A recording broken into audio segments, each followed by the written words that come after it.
Ganun talaga ang puso ng mga naglilingkod. Tayong mga mamayan ang kanilang mga bossing. Tayo ang kanilang boss. Ibig sabihin, tayo po ang kanilang pinaglilingkuran. Tama? So mga minamahal, ganun din po sa Panginoon. Ang Panginoon, gusto mo ba maging malakas ka sa Panginoon?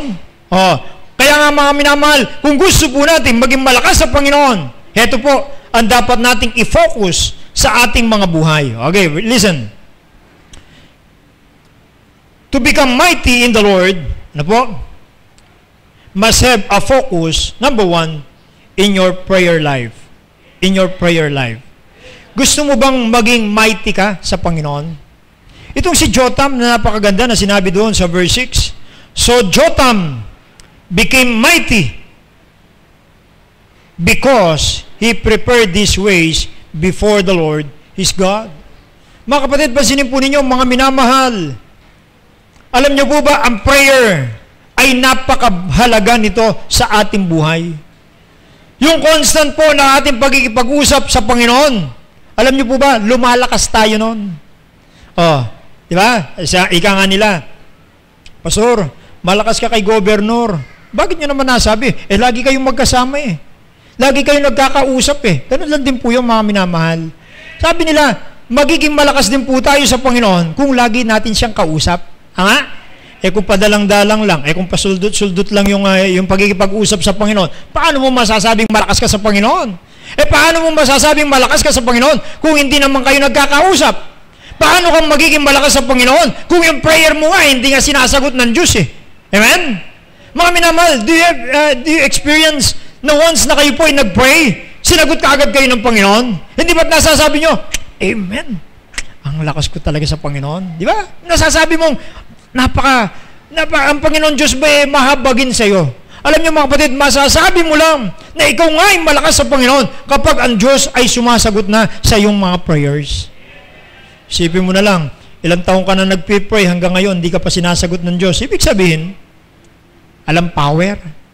Ibig sabihin, hindi ka napapakinggan ng Panginoon. Di ba? Maaring mga minamahal, mayroong mga problema sa ating buhay na dapat nating iayos.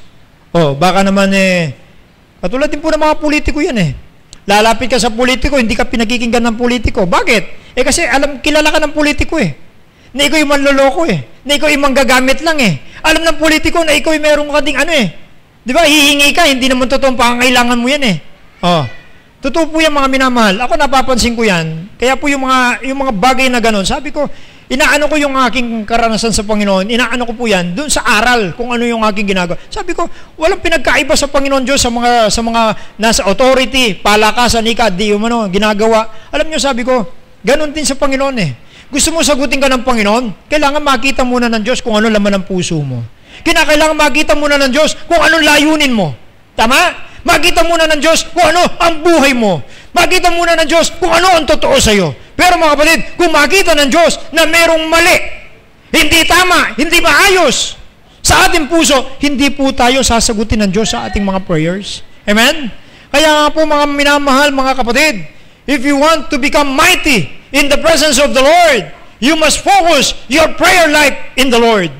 Gaano ka ba nag-i-spend ng time in your prayer sa Panginoon? Hindi ko po sinasabi na dapat gumising ka ng ganitong oras, madaling araw, hanggang buong maghapon, manalangin ka sa Panginoon. Hindi po gano'n mga minamahal. Ang ibig kong sabihin, ikaw ba'y laging merong constant prayer sa Panginoon? Yung bang ikaw lagi para bagang nasa tabi mo lang Panginoon na, Lord, tulungan niyo po ako. Maya-maya, yung isip mo, nagpipray ka lagi sa Panginoon. Mga kapatid, hindi naman kailangan nyo mag-spend ka ng long hours in prayer. Di ba? Hindi naman po gano'n eh. Pero mas maganda rin kung meron kang time na gano'n. Pero alam niyo po, ibig ko sabihin, mga kapatid, maganda sana yung maya-maya, nag-iipag-usap ko sa Panginoon. Di ba? Halimbawa, nag-aaral ka. Maano kaya yung, Lord, ingatan niyo po ako ha. Lord, bigyan niyo po ako ng katalinuhan. Yung bang gano'n, time to time, nakakaalala ka sa Panginoon. Mga kapatid, ako po, nagdadrive din po ako. Kayo din po, nagdadrive kayo. Sana po, bago man lang kayo umalis sa bahay ninyo, nakakausap ba ninyo ang ating Panginoon? O habang kayo nag-prepare, habang kayo naglalakbay, habang kayo nagdadrive, Lord, ingatan niyo po ako. Lord, gabayan niyo po ako.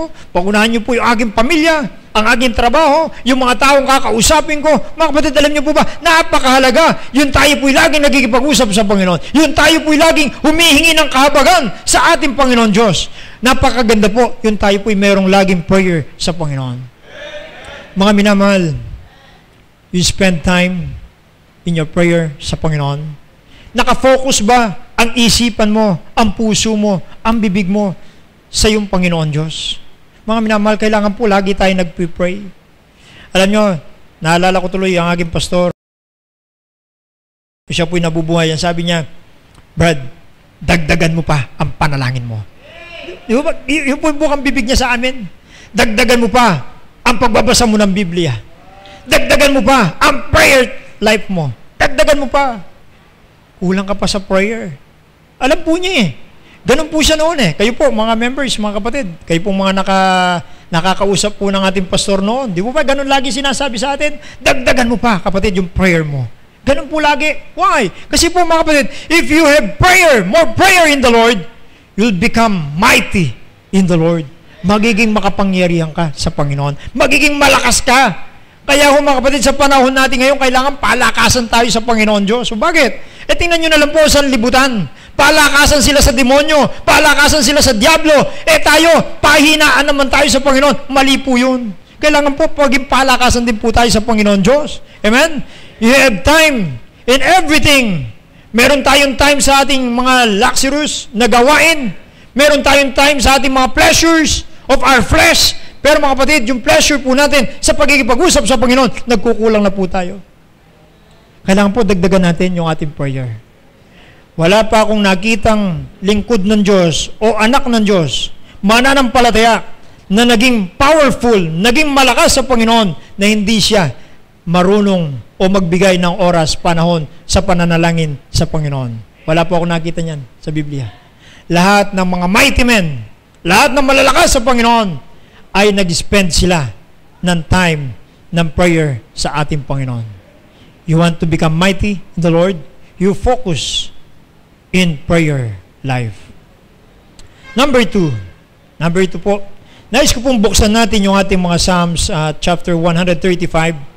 Sa book of Psalms, 135 verses 1 to 3. Psalms 135 verses 1 to 3. Sige po. Psalms 135 verses 1 to 3. Basahin nga po natin kung ano po sinabi rito. Praise ye the Lord, praise ye the name of the Lord, praise Him, O ye servants of the Lord. Ye that stand in the house of the Lord, in the courts of the house of our God. Praise the Lord, for the Lord is good. Sing praises unto His name, for it is pleasant. Mga minamahal, pangalawang bagay na dapat po nating i-focus, hindi lamang po yung ating prayer life, but of course, yung pong ating praise life. Praise life. Alam niyo po mga minamahal, if you want to become mighty in the Lord, matuto kang, o i-check po natin, i-focus natin yung ating sarili sa pagpupuri sa Panginoon. Amen? Alam niyo po, ang Panginoon Diyos kailanman, ayaw niya pong, kapag meron siyang ginawa sa ating buhay, ay ayaw po niyang tayo po ay nagmamalaging sagana ng ating mga sarili. Amen? Napaganda po na ating napapakinggan, na ating naririnig. Ang ilan umaawit kapag tayo po'y sumigaw ng Amen. Di ba? Umahanga tayo dun sa kanyang pagkaawit. Umahanga tayo dun sa mensahe ng awit. Mga kapatid, ano po sinasabi karamihan ng mga tumatayo rito? Praise the Lord. Ano pong ibig sabihin doon? Kinikilala po nila ang pagpupuri ang lahat sa Panginoon. Hindi nila sinasabing, wow, magaling yata ako. Yeah? Hindi nila sinasabing, wow, napakagaling ko pala. Pinakpakan nila ako. Nag-amen sila sa akin. Siguro, nagandan sila sa boses ko. Hindi po ganon. Di po ba? Kundi, ang sinasabi natin, praise the Lord. Why? All glory ay dapat nasa Panginoon lahat. Hindi po dapat natin kuhanin yung glory, yung praise. Amen? Alam niyo po mga kapatid, ang unbeliever, ano po, mapagkuha yan ng pagpupuri. Gusto niyan, lagi siyang napapansin. Gusto niyan, sarili ang pinupuri. Pero mga kapatid, ang isang Kristiyano, Na nakakagawa ng kabutihan sa Panginoon. Ang pinupuri po niyan ay walang iba, kundi ang Panginoon Diyos. Sinasabi lahat, oh, Brad, may sasakyan ka na ngayon. Praise the Lord. Diba? Praise the Lord. Oh, Brad, meron ka ng bahay na maganda. Praise the Lord. Sa Panginoon po lahat yan. Brad, wow, napakaganda ng kabuhayan mo. Napakaganda ng business mo. Praise the Lord. Lahat po yan. Praise the Lord. Bakit? Kapag ikaw ay pinagpapala ng Diyos, mga kapatid, dapat lalo kang nagpapakumbaba sa Panginoon at pinupuri mo ang Panginoon upang ang biyaya ng Diyos ay lalo pong sumagana at bumaba at ipagkaloob muli ng Panginoon sa iyong buhay. Amen? Mga kapatid, pag ikaw ay pinagpala ng Diyos, yumaman ka, nagkaroon ka ng maraming bagay at sinabi mo, Lord, kung bakit ako ay nagkaroon ng ganito, it's because all of my power. Mali po yun. Kaya nga, mga kapatid, nirebuke sila ng ating Panginoon Diyos in Deuteronomy. Naalala niyo po ba yun? Lest thou shall forget the Lord thy God who giveth thee power. Di ba? Na ikaw ay nagkaroon ng kapangyarihan to get wealth. Build houses, mga kapatid. Hindi po dapat natin pagmapurihan ng Panginoon. Ang katotohanan yan, kung bakit tayo mayroong mga bagay na ganito, dahil po sa kabutihan at habag lamang po ng ating Panginoon Diyos.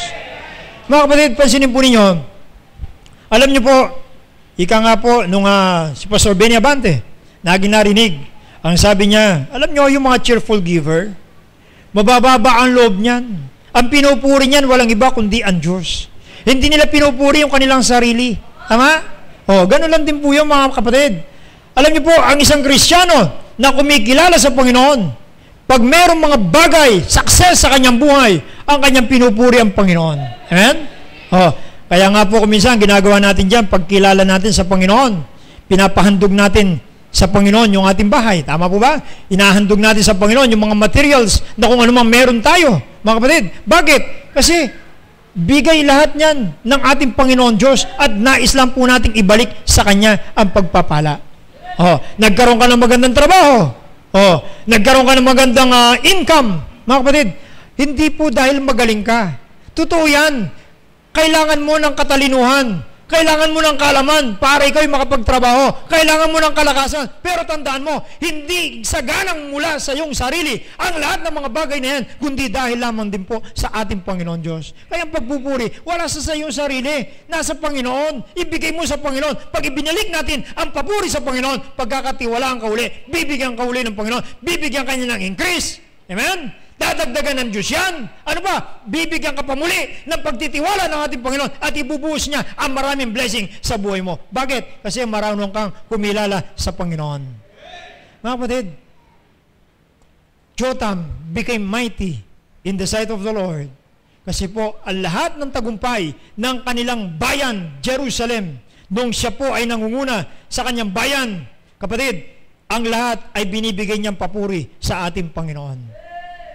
Mga kapatid, bawat leaders, kailangan po tayong matuto na magpuri sa Panginoon. Pasalamatan natin ang Diyos. Huwag natin sasabihin na yung area mo ay maganda na, lumalago na, dumadami ang mananampalataya. Kapatid, kasi magaling yata ako eh.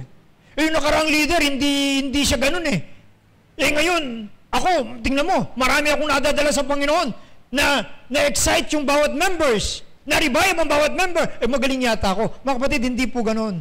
Ang dapat po nating ibigay ang kalwalatian, ang glory, ang pagpupuri sa Panginoon. Amen? Sa Panginoon po lahat yan, mga kapatid.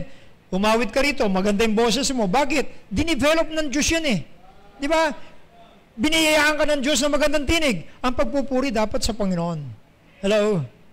Lahat ng bagay na nangyayari sa atin, dapat po matuto ang bawat isa sa atin na ibigay natin ang papuri sa Panginoon because God wanted us to become mighty in His sight. Pangatlo, ito po, pangatlo. Malapit na tayo, no? Sandali lang ho ako, huwag ko mag-alala. Ayoko pong nagtatagal dito kasi pag ako'y nagtagal, ika nga po sa aming homiletics.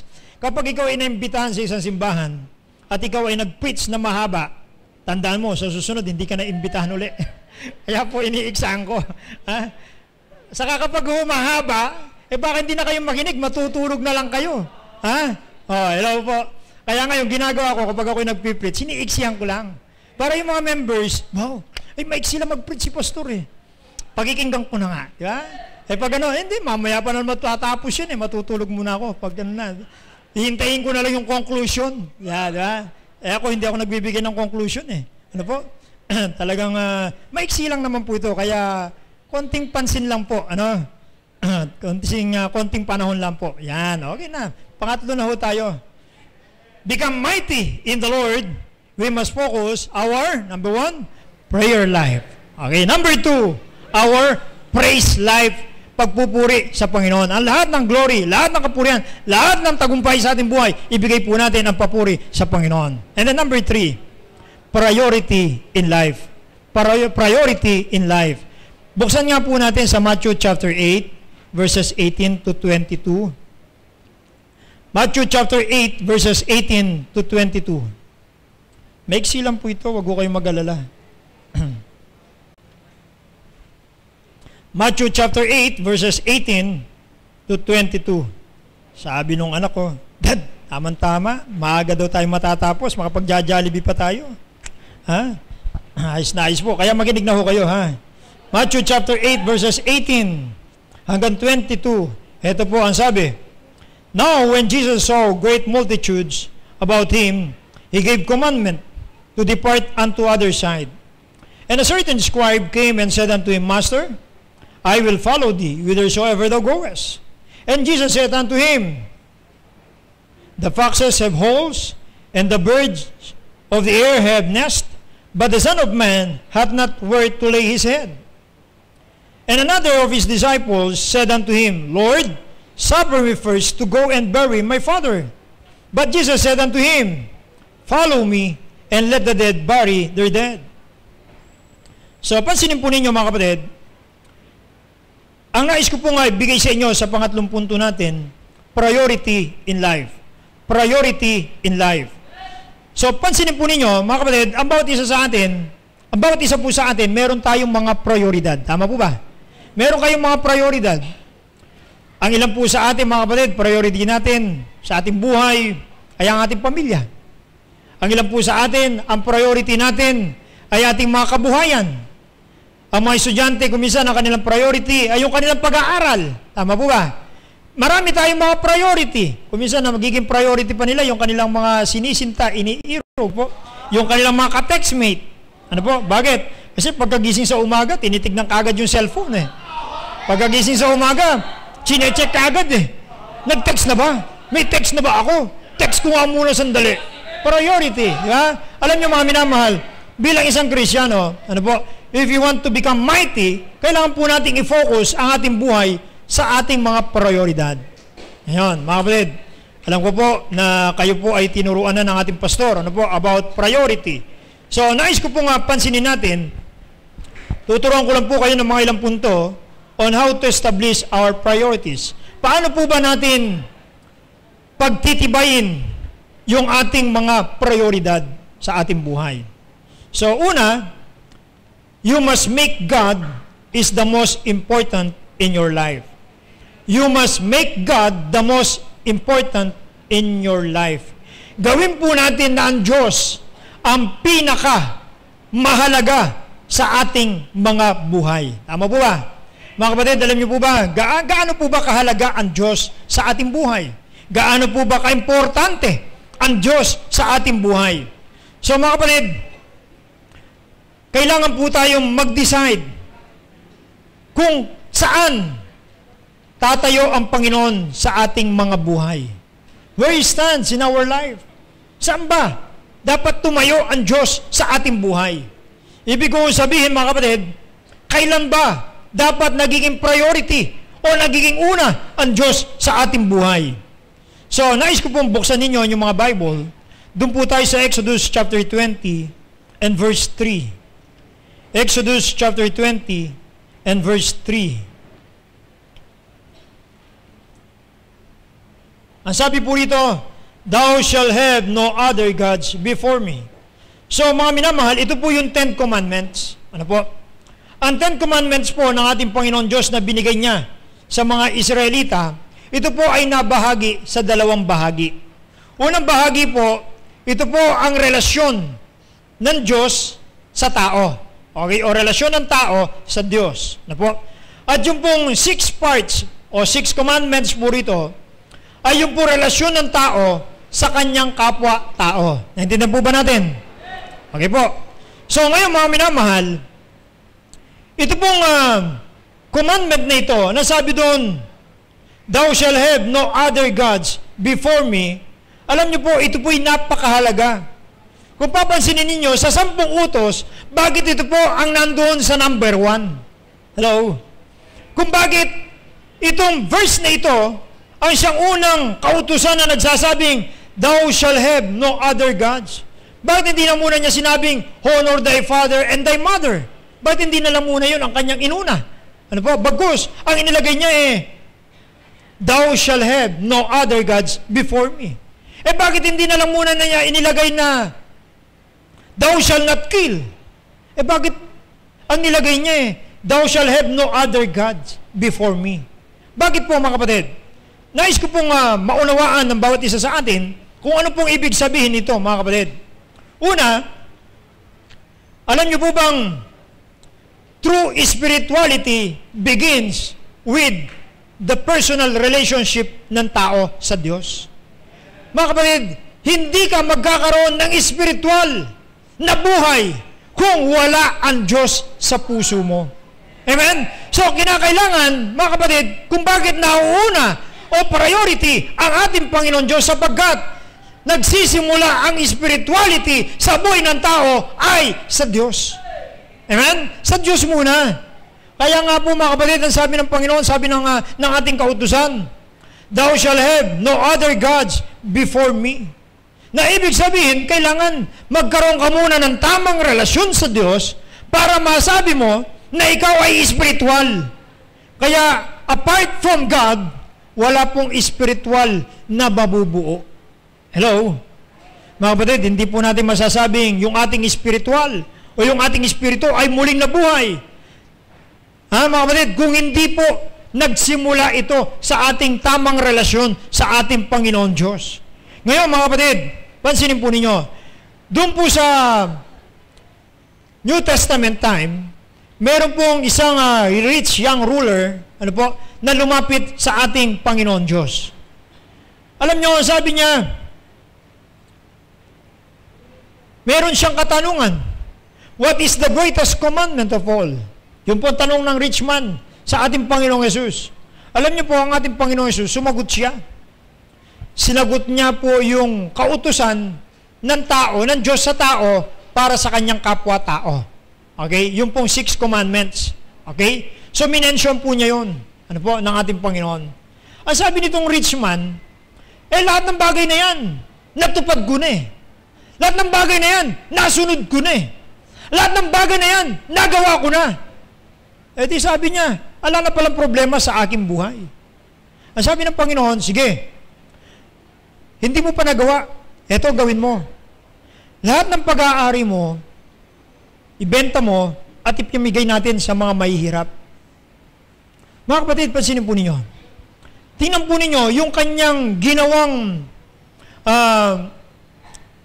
logic ng ating Panginoon. Sabi niya, lahat ng pag-aari ko, ibebenta ko, pagkatapos yung pinagbilhan ay pamimigay ko sa mga mahihirap. Hindi pwede. Hindi pwede. Di ba? Hindi pwede. Ano pong ibig sabihin mga kapatid?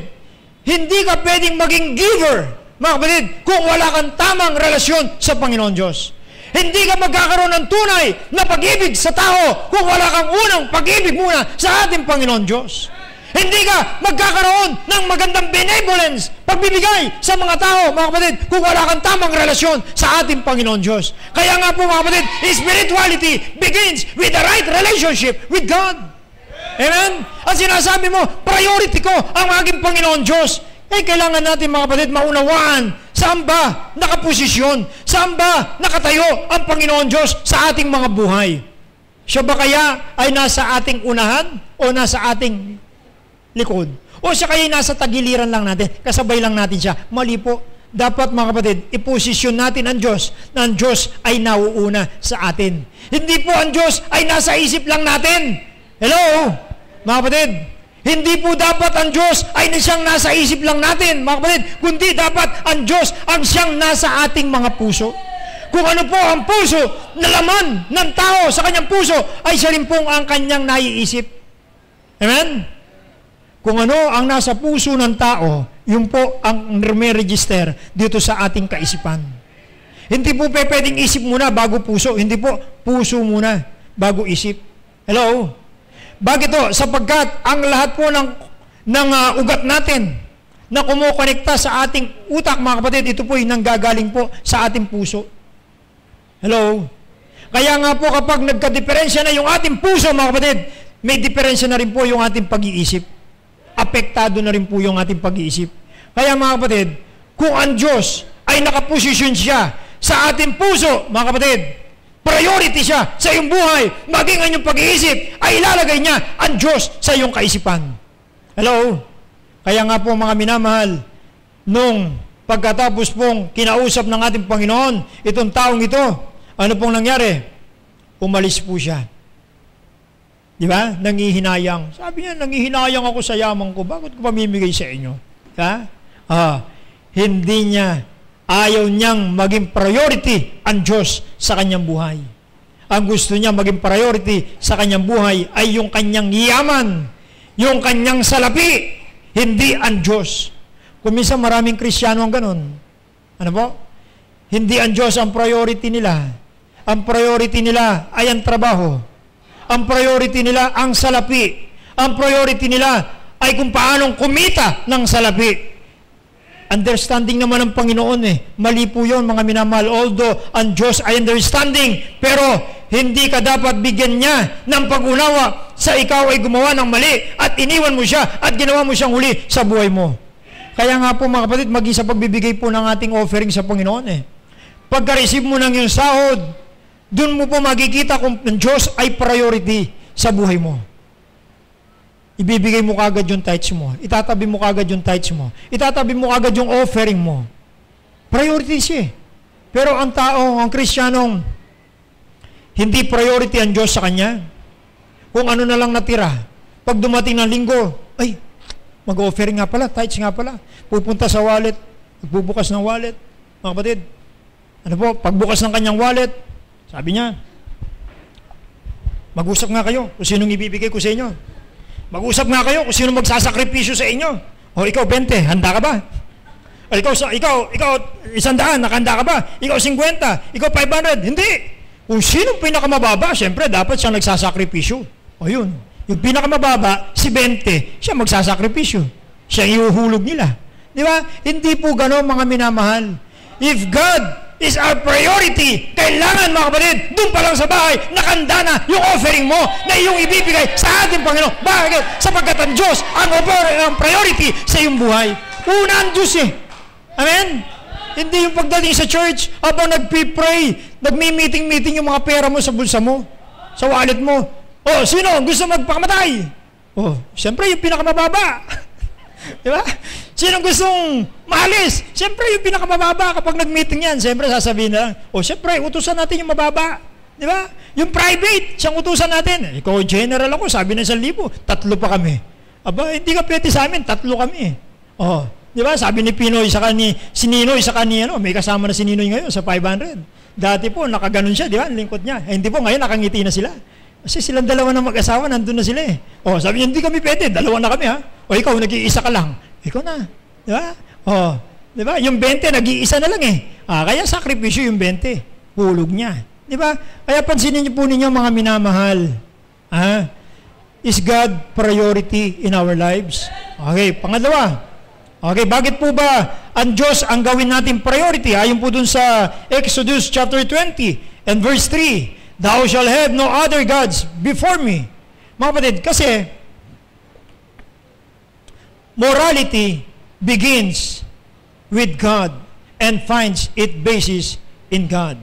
Di ba? Morality begins in God. Kung ang spirituality begins with right relationship with God, ganun din po, ang priority natin sa Panginoon Diyos, ang moralidad, ang nagsisimula po nito ay ang ating basihan ay walang iba kundi ang Diyos. Alam niyo po, ang tao, walang moral ang tao eh. Kung wala ang Diyos sa kanyang buhay. Tama?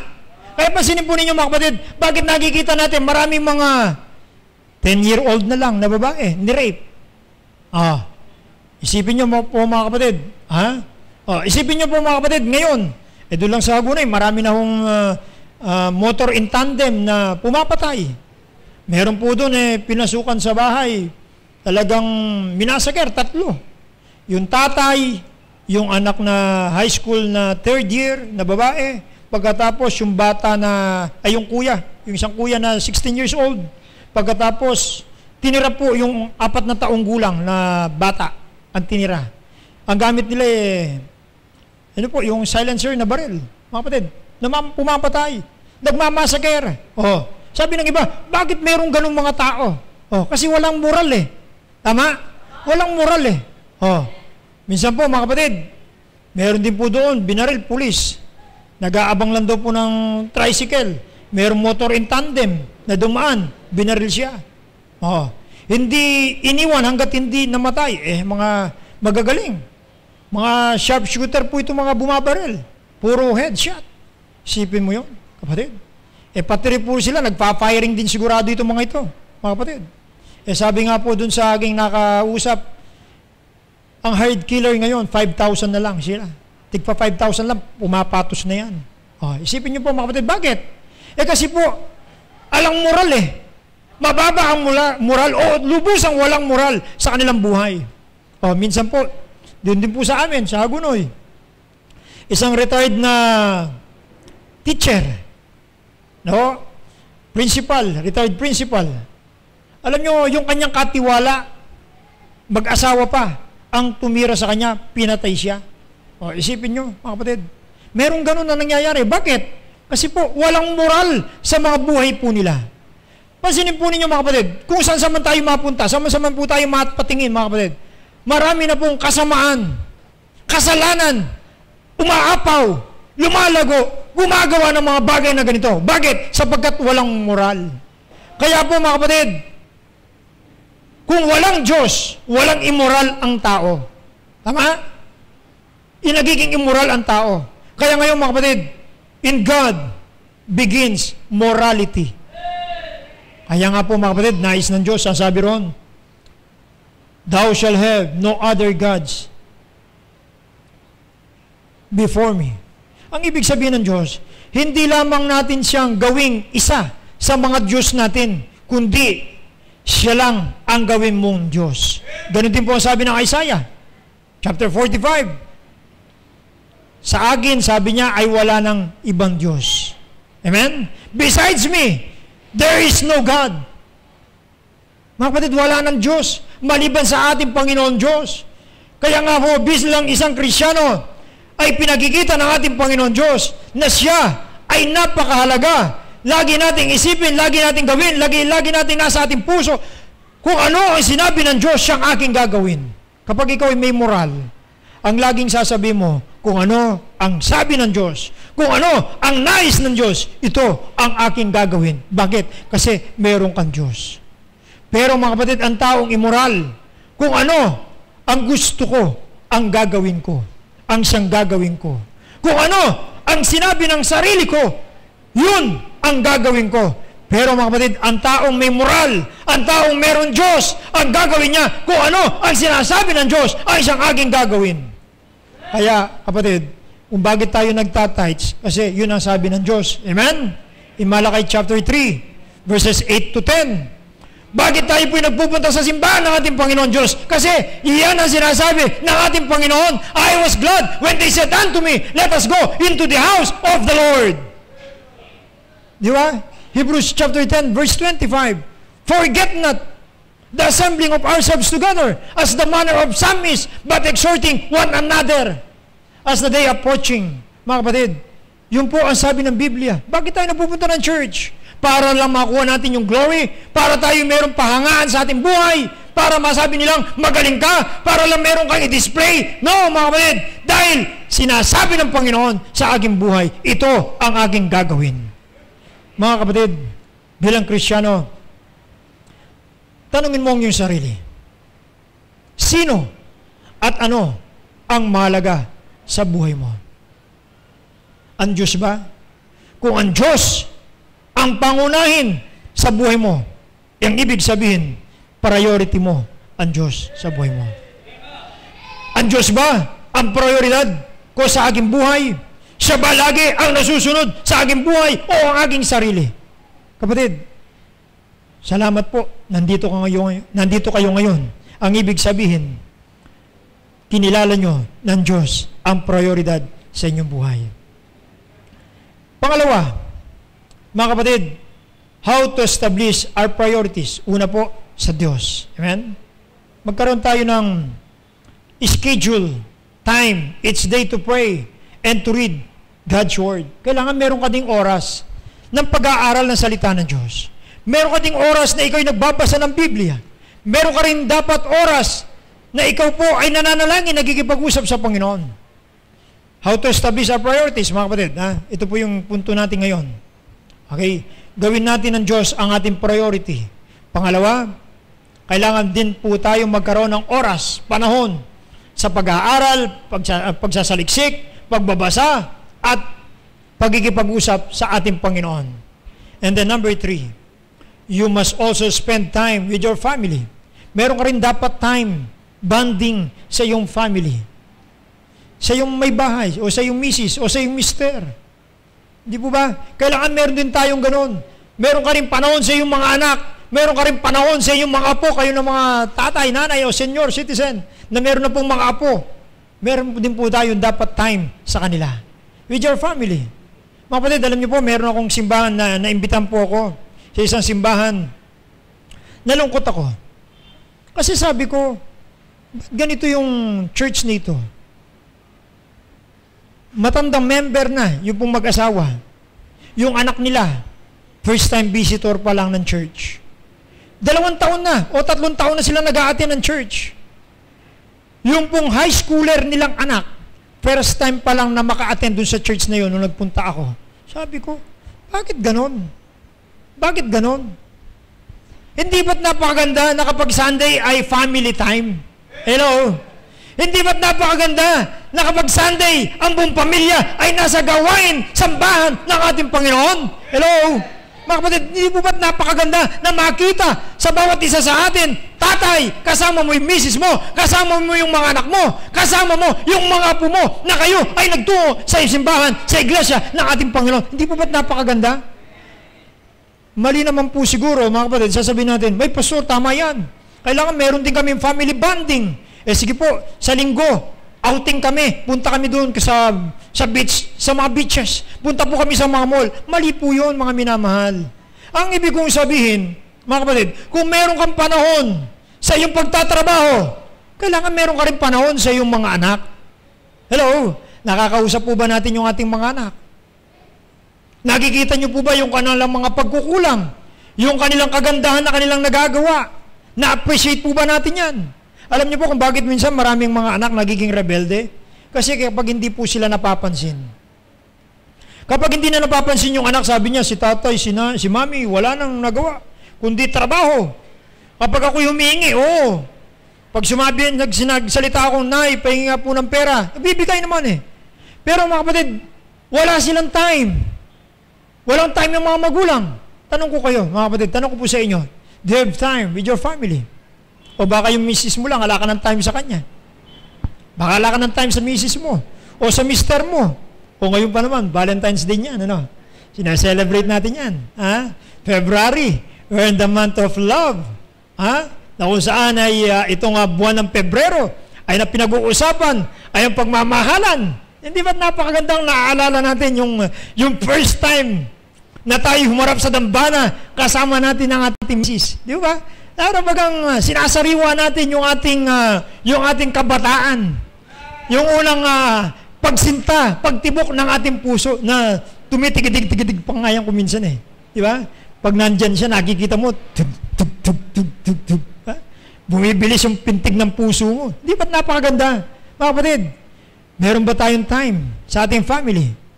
Bagamat pagod tayo sa ating mga trabaho, kailangan po natin meron tayong time.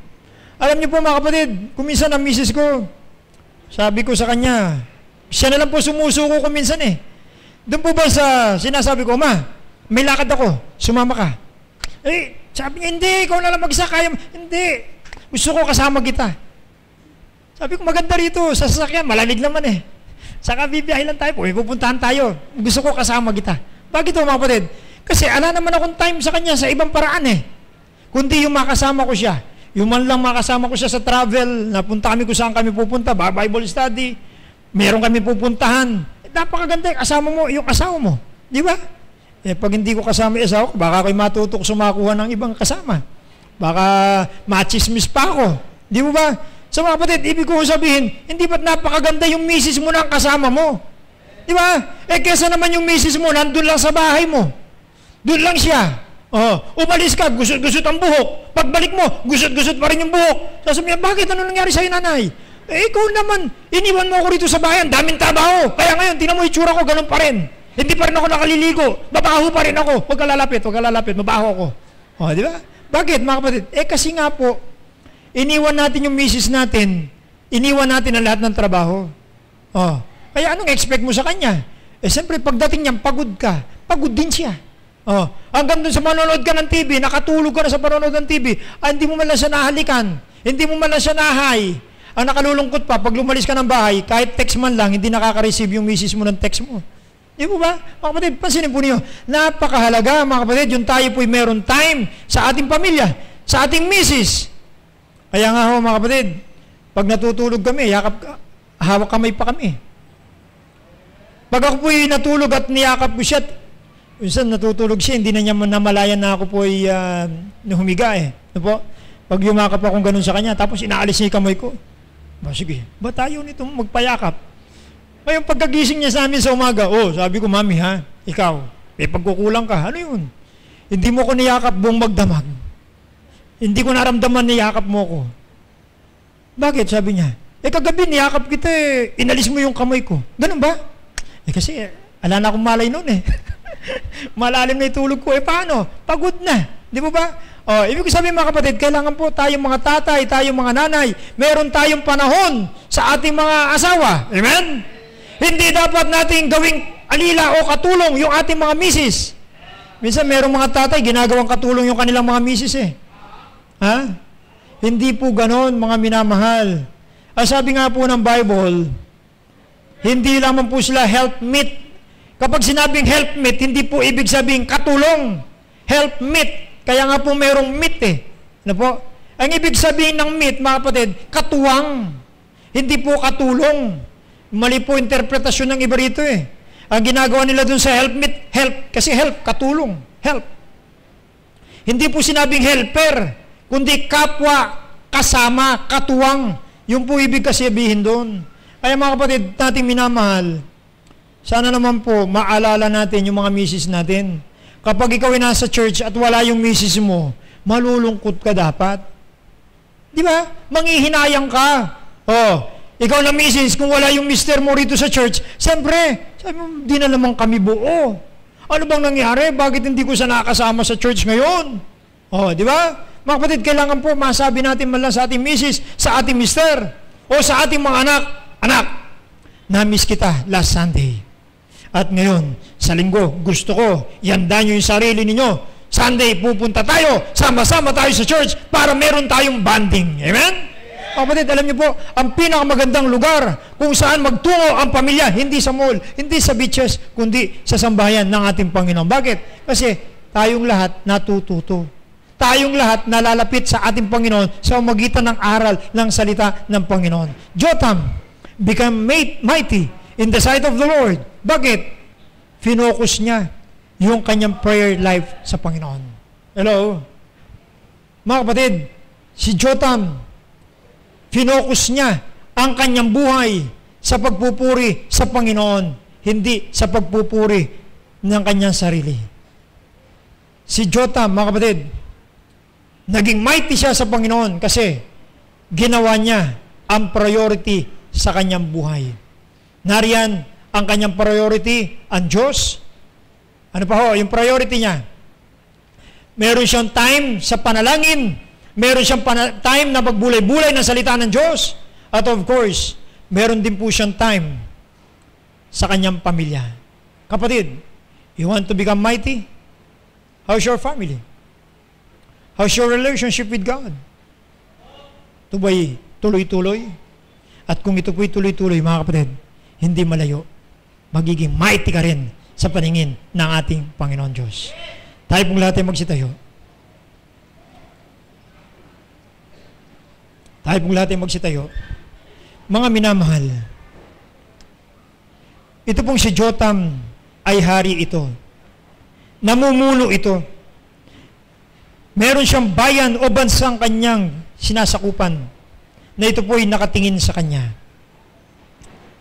At mga kapatid, sa halimbawa ng kanyang tatay, sa itinuro ng kanyang tatay, ay nakuha niyang naging mighty sa paningin ng ating Panginoon Diyos. I-focus niya ang kanyang buhay sa panalangin sa Diyos. Pagkikipag-usap lagi sa Panginoon. Sa pagpupuri lagi sa Panginoon Diyos. Every time na meron siyang battle na siya'y nagtatagumpay, ang Diyos ang kanyang pinapupuri. Ang Diyos ang kanyang pinasasalamatan.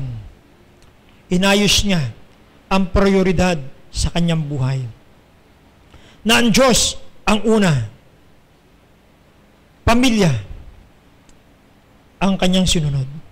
Mga minamahal, masasabi ba natin sa umagang ito, Lord, nais ko pong maging mighty, nais ko pong maging malakas, gusto ko pong maging makapangyarihan sa inyo.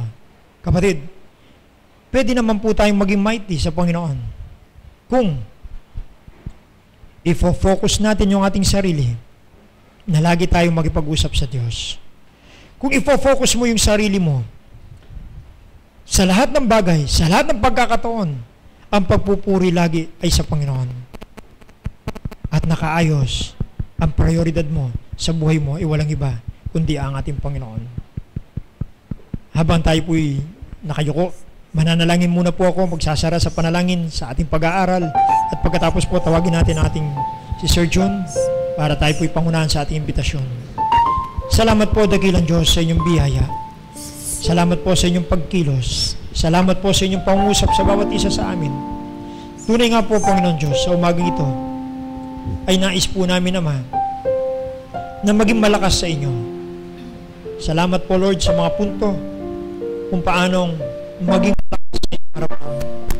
Gawin niyo pong maging malakas ang bawat isa sa amin sa inyong harapan. Kayo po, Panginoon Diyos, ang manguna, mangusap sa bawat kapatid.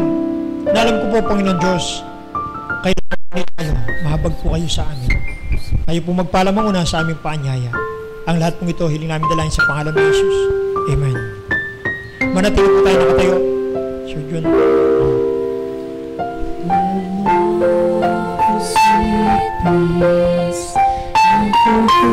Habang ang tawag isa ay nakatayo at nakayuko ang pangatulo po natin at ang pagpapalay ay sa tanang Diyos. Ikaw po ang nakakaalam sa iyong sarili kung ano ang kalagayan ng Diyos sa buhay natin. Tayo po nakakaalam sa ating buhay.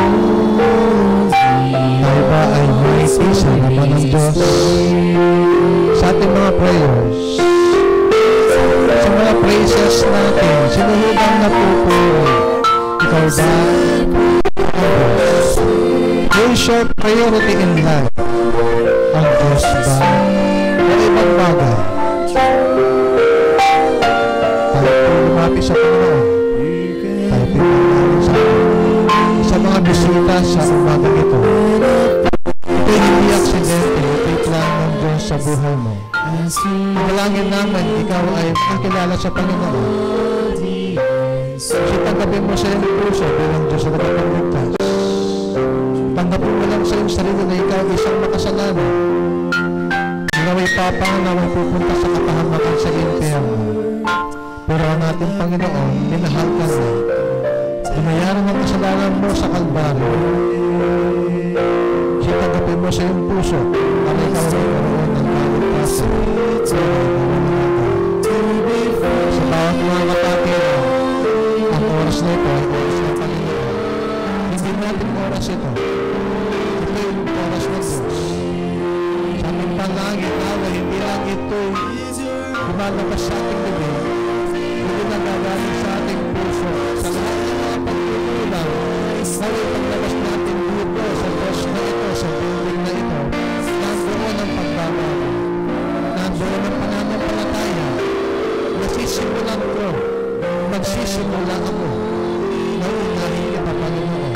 Napupunihin kita, Panginoon, na ang iyong salita, hindi palagi nakatabi dati, ngayon ay bubuksan mo, araw-araw. Babasa ako na yung mga salita. Sa aking mga prayers, pagdagang ko ang Panginoon. Pagdagang mo siya na yun, tapos na kayong mga pumaluto tayo. At tayo umawit para sa Panginoon.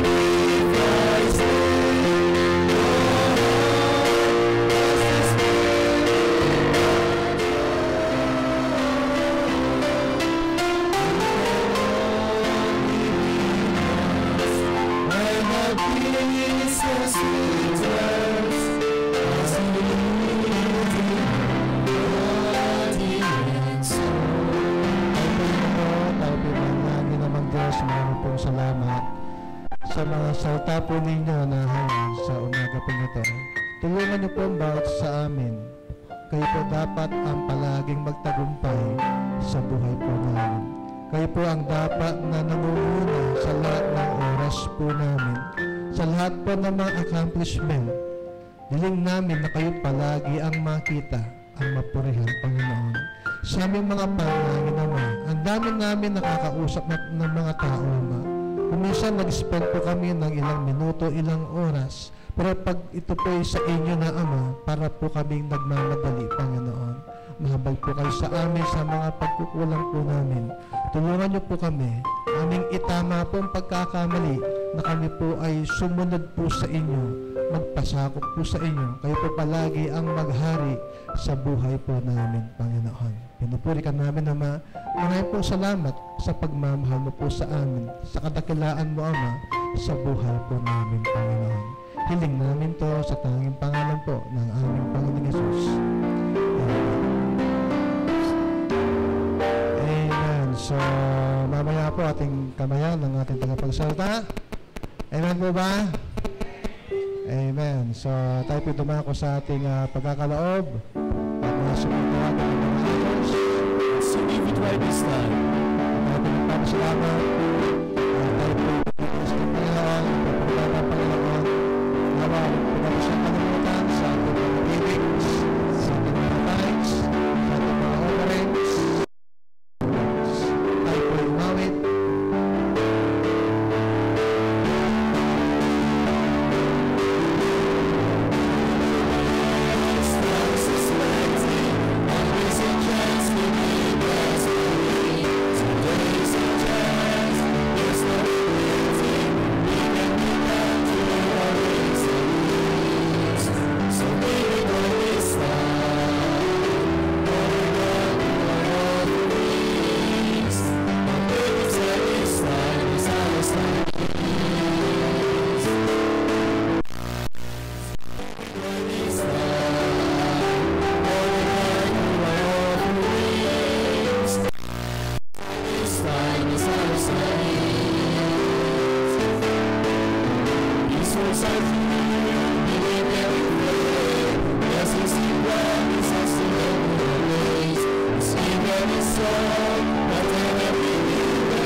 This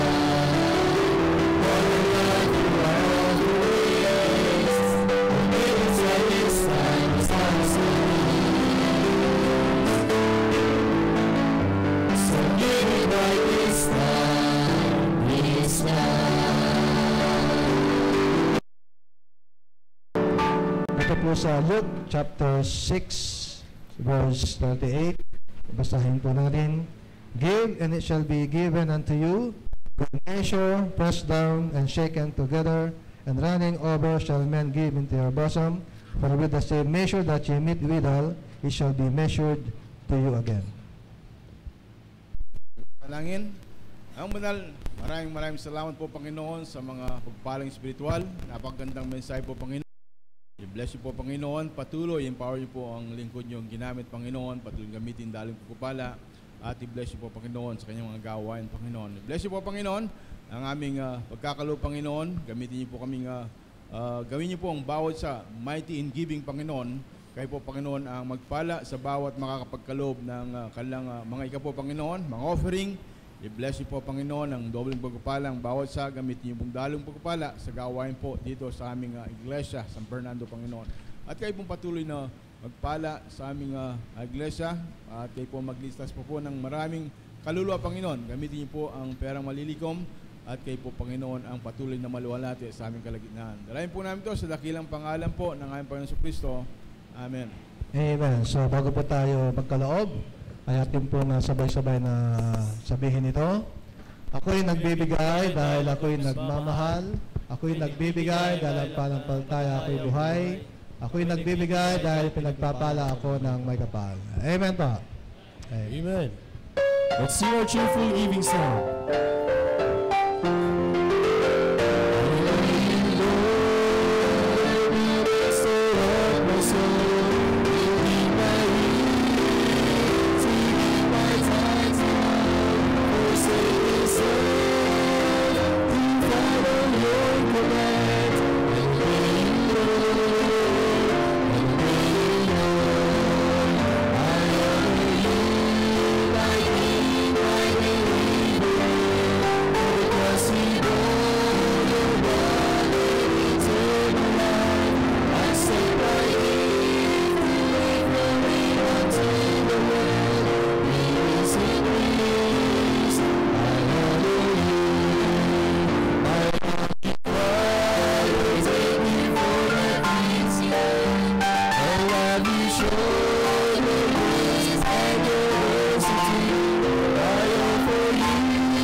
Pagkatapos po ito, dahil po na Sunday School. Kami po, 10:30 na lang. Sing be strong in the Lord. Be strong in the Lord. Your courage shall rise. Defender is always the same. And all we need is the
ito'y patuloy po magano sa Iglesia sa Panginoon. At muli, hindahan po kami sa aming Sunday School, sa mga doktrina. Ito po ay sa puso po namin para muli ito ay dito po sa amin. At maging sa mensaheng nahayag, maraming po salamat sa inyong God. Siya po patuloy mong gabayan, ingatan at nandito doon po sa Hagunay. At ang prayer ng lupa, Ama, sa iyong biyaya na po namin. Ito yung pagkakaloob ang puso po siya. Kaya naibahin ka ng mga anak. Bawat mga miyembro, Ama, sa gawain po na patuloy po ito ang siyang may taas. Tulungan niya po kami sa buong araw po nito. Muli kayo po yung aming nasa Panginoon at magbalahati Panginoon. Tataas ka namin naman. Hiling namin ito sa tanging pangalan po ng aming Panginoon Jesus. Maraming po salamat sa bawat mga teachers Sunday School. Kayo po pumunta na sa bawat lugar po ninyo. Lahat po ay mag-Sunday School. Amen. Lahat po ay mag-Sunday School. Bawal po ang nakatayo lang. Kundi lahat ay nasa room, lahat ay nasa classroom, lahat ay nakaupo para makinig ng salita ng Diyos. Kasi sa lahat ng mga adults, sa mga may pamilya, dito po na. College, high school sa taas, elementary, beginners sa baba po na. So maraming pong salamat.